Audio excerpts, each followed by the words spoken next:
Well, welcome to Real People, Real Voices. I'm your host, James Jackson. I'm your co-host, Pastor Wayne Moore. Good to see you again. Good to see you, my friend. It's always a pleasure. It is good to be working with such a great preacher. I believe it. I do. And that's mutual. Thank you so much. Yeah, we got a great show today. Yes, we got a great show.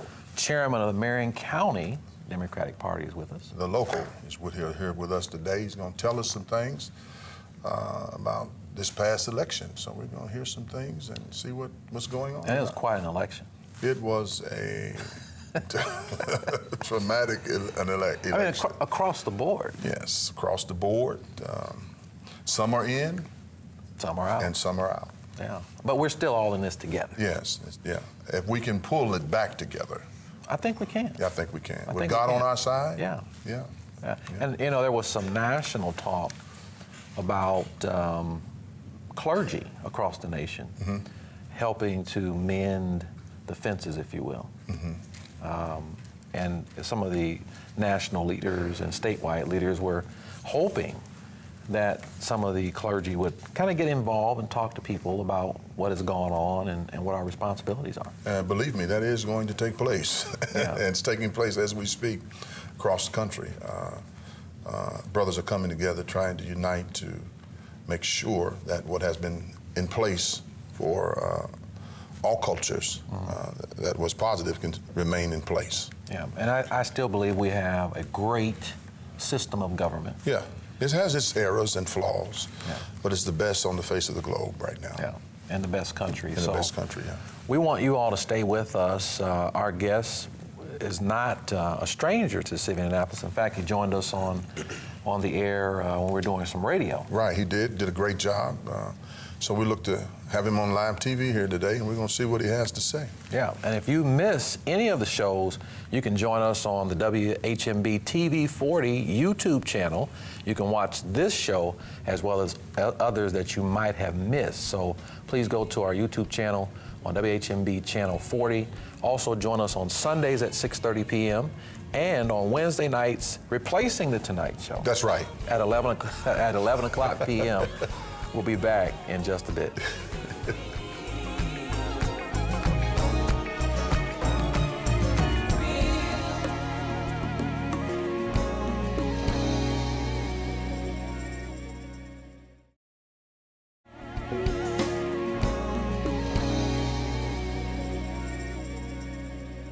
Welcome back to Real People, Real Voices. I'm James Jackson. I'm Pastor Wayne Moore. Great guest today, Joel Miller. Thank you for coming. Thanks for having me. We appreciate it's good to be here. Happy to have you, Brother Chairman. And we want to get right to it. We just finished up with a major national election as well as some statewide election posts that have been filled. Your reaction to everything that's going on? Well, it certainly wasn't what I expected, wasn't what I had hoped for with the election. I can say, though, as the Marion County Democratic Chairman, we feel like we did well and we held up our end of the bargain for our party. Our candidate for governor won Marion County by nearly 100,000 votes. Our candidate for United States Senate by 82,000 votes. All of our countywide candidates won in Marion County, and we've established ourselves as a very blue spot in the middle of a very red state. That's a unique way of putting it. A blue spot in a red state. Yeah, that's a very unique way of putting it. Yeah.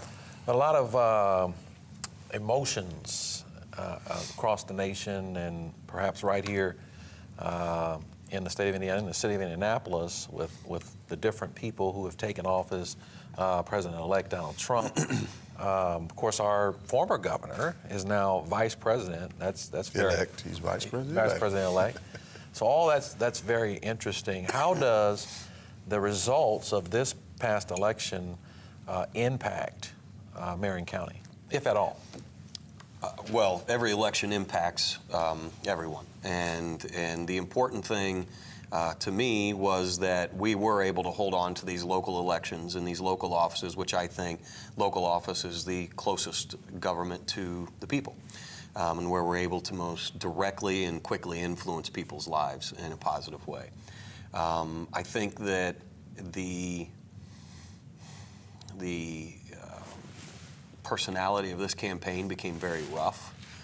from the top to the bottom. And I think people were exhausted by this election. I think we're all glad that it's over. And what you said earlier is something that's important, that now everyone needs to move forward. And we may never be best friends, but we are all Americans. And we need to move forward and accept the outcome of the election and figure out ways to keep doing good things for the people that these elected officials serve. Absolutely. And there was some data released that said the turnout for the voter turnout this year or this election cycle was lower than in previous years. I thought it would have been more people. Right. But when it was all said and done, they were saying that the turnout was lower. It was, and but again, I'm with the Marion County Democratic Party. We were responsible for Marion County. Our turnout was between the 2008 and 2012 turnout. So we actually came in between, in the middle of the last two presidential elections. So here, we didn't see that. And that's why I think that there was a lot of, it was difficult for us to see what was coming nationally, because in Marion County, things were going well. Voters were tuned in, voters were activated, voters were active. In voting, our turnout met, excuse me, all of the models that we had predicted. So in Marion County, we were able to turn those votes out. I'm not really sure what happened outside of Marion County. Yeah, nobody really knows what Yeah. happened, but I would like to say that I think the faith-based community done an exceptional job this year in getting parishioners and communities out to vote. Done an exceptional job this year. I think the faith-based community is on the rise in making sure information is given to their congregants and to community as well. And I think that helped quite a bit this year in the election in Marion County. I think it made a huge difference. And I think the other important role, and I don't think this is new for the faith-based community, but I do think that it was more important this year than in recent years, was that because information was being shared in the faith-based community and the election was being talked about so much, that is one of the places and areas of calm and more civil discourse in this election than there was outside of the community.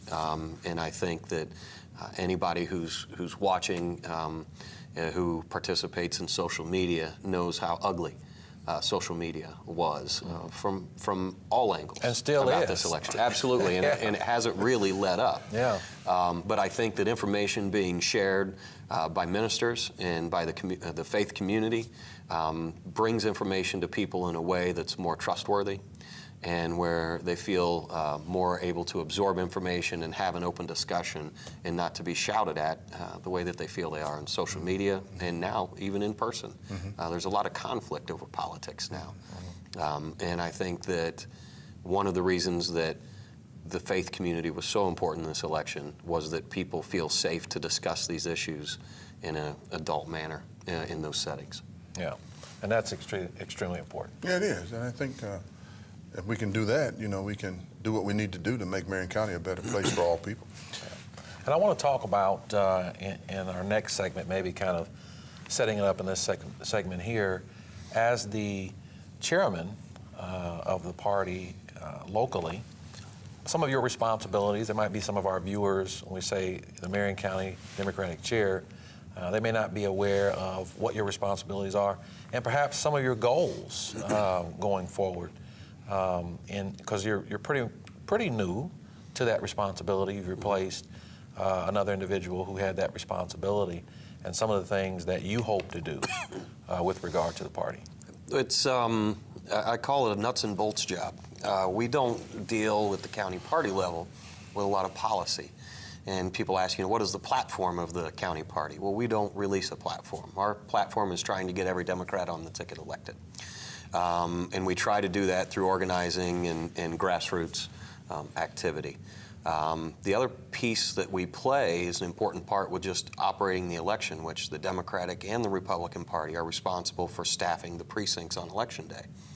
We're responsible for staffing the people who have to count the absentee ballots, staffing the couriers who take the lists to the precincts and return them to the count room to make sure that everything is done properly and legally. And that takes hundreds and hundreds of people. So the parties are involved in recruiting those people and making sure that they're trained and available as well. I heard you had a waiting list this year. We had a waiting list for the workers. Yes. We did, actually, but it was, at the risk of being too partisan on your show, it was a very large list on our side and not on our opponent's side. Right. But yes, we did have a list of people waiting to help. Good. Those are volunteer. They were actually the people who count the ballots get paid. Oh, really? Yes. So the law is set up so that half of those counters are Democrat, half of those counters are Republican. We provided our counters. The Republicans provided about a third of their required counters, so we put out a public call and said, please help. And the community reacted overwhelmingly and sent a lot of people to help. Well, that's good. Very good. We want you to stay tuned as we continue with our very special guest on today, the Marion County Democratic Chair, Joel Miller, Yes. and some of the goals, I would think, going forward. I'd like to hear what he has to say for the future of Marion County as it relates to Democrats. I'd like to hear that. Yeah, and you helped a little bit in the last election cycle. Yes, it did. Kind of did what it could do, and I hope to do it again. We're looking forward to 18 now. We're gearing up with the faith-based community to get ready to do 18, and we're coming up with some plans for that. And who knows, one day we might see you on the ballot. Well, if I'm on the ballot, you're going to be there with me, my friend. And with that, we're going to take a break. We'll be back after this.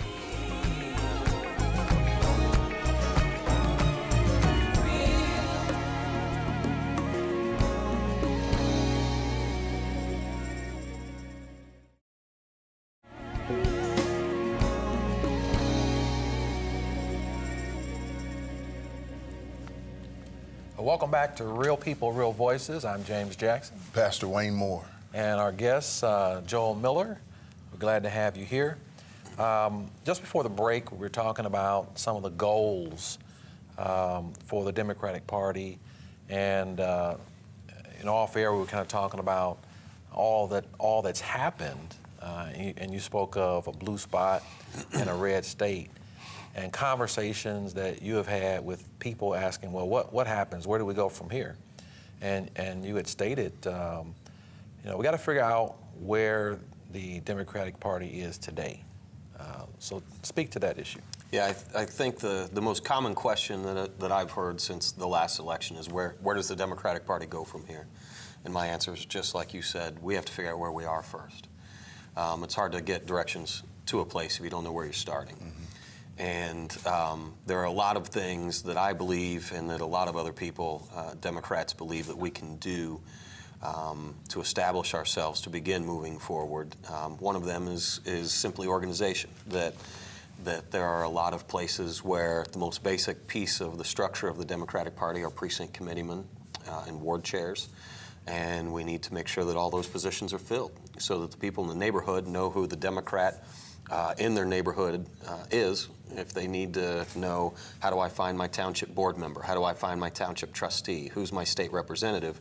There should be a committeeman in that neighborhood who can tell them, here's your access to government and help them through that. So that's a big one. We do a pretty good job in Marion County of having those people, but there are struggles around the state for that. So I think a lot of the growth of the Democratic Party has to be structural. Mm-hmm. I think that some of our growth also has to be the issues that we're talking about and the campaigns that we're recruiting. And I think that it's very important for the candidates that we recruit to represent our state and our city. And that is that the candidates for the Democratic Party are diverse racially and gender and background and knowledge. I truly believe we are the big tent party. And to be the big tent party, you need all sorts of input. And it makes it difficult sometimes to move forward as a Democrat because we have such diverse interests that we have to take a lot of time making sure everybody's comfortable with where we go. But for the sake of moving forward quickly, I'm not willing to abandon that. And so I think that we need to even grow the voices of influence within our party structure beyond where we are now. and that's an important part of what we need to do is reach out and find more people, new people, fresh ideas, and fresh direction. In the Democratic Party as such today, where do you see yourself in the next 4 years? Where do I see myself? Yeah. Wow. I wasn't expecting interview questions. Well, I just... You know, I don't know. The Democratic Party is my passion. It's all I've ever done. And I am not a person who wants to run for office. The party, at least elected office, as we've discussed. Party office is what I enjoy, organizing and leading party activity. So wherever I am in 4 years, it will be doing that type of work, whether it's in an official capacity or an unofficial capacity. But that's where my heart really is. It's good to know. And he make a good minister at the church. He Not interested in running for pastor. You know. no. You know how that goes. Yeah, I know how that goes. Joel, you know, no matter how much Republican Party, Democratic Party tries to teach or to provide knowledge to the community with who the people are that are running, it almost seems like when people get to the polls and they look at that ballot, they're trying to figure out who the people are on that ballot. Right. Is there a fix to that? Because Yeah. most people are not. Vote straight Democratic ticket. That's how I would fix it. But I think there are more people that independent voters. Sure. Because you have Republican straight ticket folks. you got Democrat, straight ticket. Sure. Right. Straight. But there's an emerging and growing population of people who are independent voters who are somewhat on the fence. They don't know which way to go. And it almost seemed that nationally and to some degree in some other areas where people were more into personalities, which you have more so in a monarchy versus a democracy. How do you fix that with those voters? It's a catch-22. And we all know that money is poisoning politics, or has always poisoned politics, that overwhelming financial advantage or overwhelming financial resources usually doesn't give people better and more information. It just gets people bludgeoned with negative information about opponents. But the problem is, without the money, it's nearly impossible to deliver message to the voters, because as a consumer of information, voters rarely are proactive. Voters are rarely going out and truly trying to research each candidate for each office. So therefore, it becomes the responsibility of those candidates and the parties to try to educate the voters, and it requires more money. Well, listen, since you mentioned that, I've had several people this past election, whether it would be Democrat or Republican, a lot of people don't even know who their state representatives are. Right. And in my estimation, partly of that is the voters' fault, but most of it is these candidates' fault. I guess when you run a race and you're uncontested, you don't feel you have to get out and know people or get out and. I think that's the opportunity for you to know people when nobody's running against you. Sure. And on the Democrat side, you have quite a few personalities that go back into office uncontested. And for that, people in the neighborhoods really don't know who they are, because they don't have to spend a lot of resources to make themselves known to voters. Sure. That has to stop. I agree. It has to stop. I agree. And again, a big part of that is it's difficult to communicate directly one-on-one with a large number of voters. Right. So you do have to spend dollars. The problem that we run into, because it takes so much money to communicate, let's say in the case of a state representative, that state representative who is unopposed, instead of spending money often in their district to communicate with their voters, is taking their money to help a candidate who is in a tight, tough race in another part of the city or another part of the state to try to add another seat to their caucus. And so, again, it's dollars and cents. The other part that is difficult for candidates is we have fewer and fewer people participating in organizations. A lot of the fraternal organizations, community service organizations have smaller participation, smaller memberships than they did 20 years ago. And that was always a place where people could go. I know I can go to the Rotary, I can go to the Lions Club, and those types of places. They're getting fewer people participating, so even when they reach out, they're reaching out and communicating with fewer people. And often the people who are regulars at church, who are regulars at those organizations, are the ones who typically know their legislators and are more tuned in on information. So even when they go out and are meeting with groups of people, they're meeting with the people who actually know them. So it becomes difficult for a lot of those elected officials and candidates to figure out, how do I figure out who doesn't know me, and then how do I communicate with them effectively so that they do know that we're here to provide resource. Well, Joe, best of wishes. Thank you. And Godspeed. Appreciate going it. forward. Thank you for the job you've been doing. Thank you. Appreciate you. And thank you all for joining us again here on Real People, Real Voices. We hope that you will go to our YouTube channel at WHMB TV 40 to watch this program as well as others that you might have missed. God bless you. We'll be back with the rundown.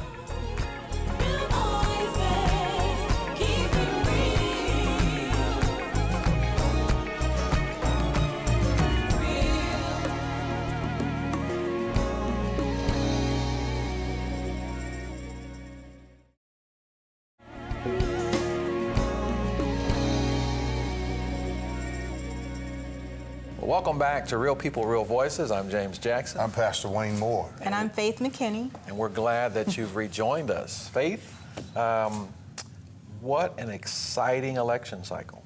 Wow. Roller coaster. Yeah, a lot going on nationally. That's all I can say. Let's be happy it's over. Just wow. I think a lot of people were just saying wow. Yeah, I'm happy it's over. You know, the negativity was brutal, you know, and I'm so happy that that part is over, at least. Yeah. But I'm excited about what's coming. Yeah, well, and we were talking to Joel Miller about of course, you know, he mentioned solving the problem of undecided voters just voting straight down the party ticket. Right.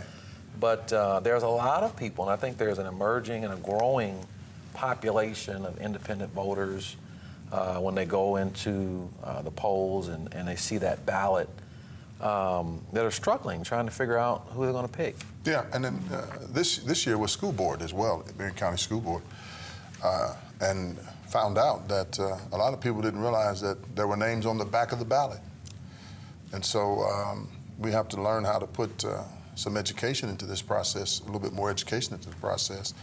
But we're now at a point now to where we are all waiting to see how this is going to turn out after the inauguration, not only for Democrats and Republicans, but just for all people. For the American people. For the American Exactly. people. So we're waiting, anticipating the transition that's going to take place.